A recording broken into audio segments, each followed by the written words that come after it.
we came out like with a lot of intensity, a lot of passion, and ready to go. And then it kind of just like changed second half. Like I feel like we didn't have that same fire.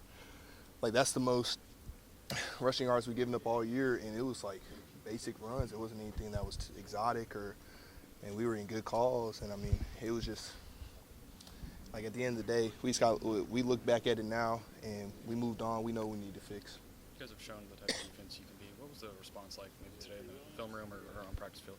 I think a lot of people were a lot more invested, which, looking back at it, I wish some of those guys that are watching it more now just did that in the beginning, because it shouldn't take the loss to figure that out. But, hey, like, we can use this loss. Like, I was thinking to myself, like, when's the last time a national championship winner was undefeated?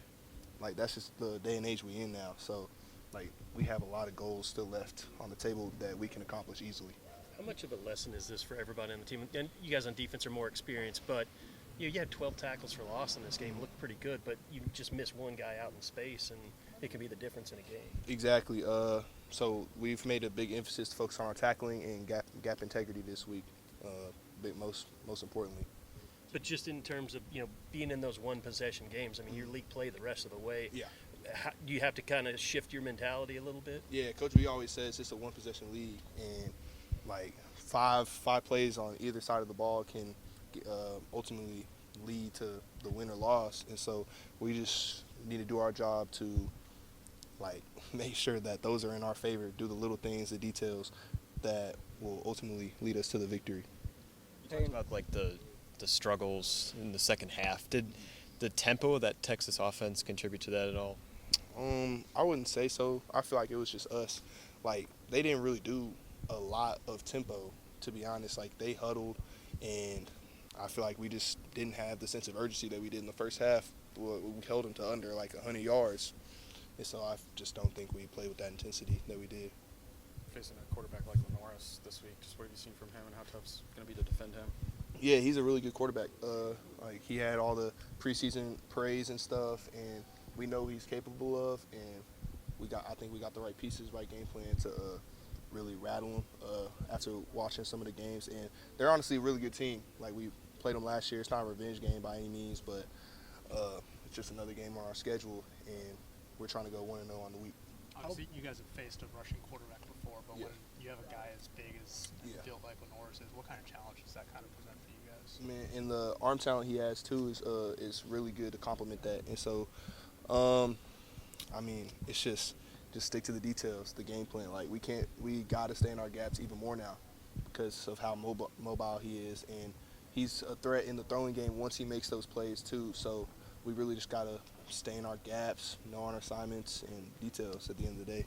How helpful is it that you guys just played Arch Manning, a bigger quarterback that can run, and now playing a guy like Zeller? It exposed us. There was a couple times where we were in a man car or whatever it was, and he got outside the pocket, extended the plays. And so against a guy like Lenoris, who can maybe like he started all last year, so he has that confidence built up to launch it 60 yards down the field instead. And so, I mean, it exposed us in a good way. How much does Eli look like he's close to 100% after seeing him against that?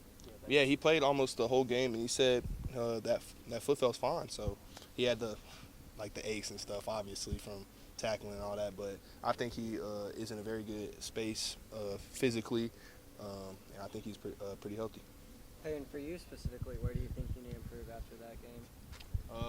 I could work on my reading, running pass keys of the offensive tackle. I feel like I was way too hesitant with how much they have deep passing routes and play action and stuff that I was like a little late in some run fits.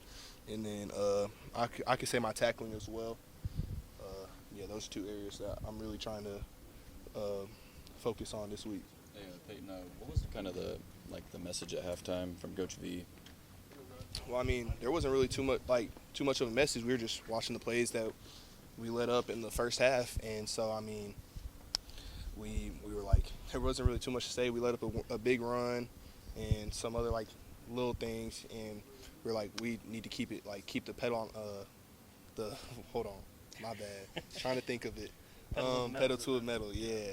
And just keep going, like 0-0 mindset. And he honestly said, like today, like we came into that locker room like we were down or something. And I don't know what it was, but I felt that.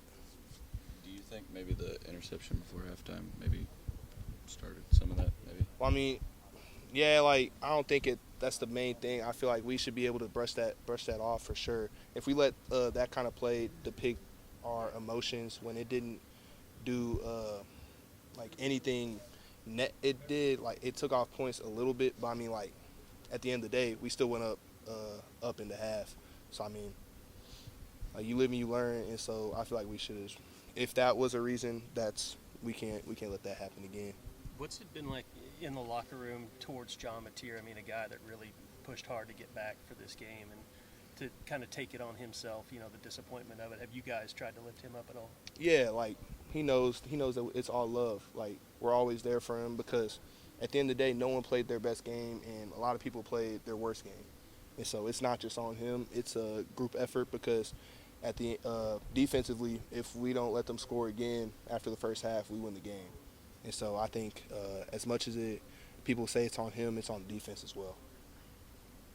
You guys are kind of entering the heart of this SEC gauntlet. What's the message in the locker room of, you know, you're coming off a loss like this, but you got to move on for the next week? Yeah, one week at a time, 1-0 mindset. We can't let this loss depict our season like I said earlier about the last time a national championship winner has been undefeated. I don't know, was that like LSU 2019 or something? I think so. Like that's just the day and age we're in. Like we can't let that affect us, and we need to take this, like learn from our scars, learn from our mistakes from this game, which I think is going to help us in the long run.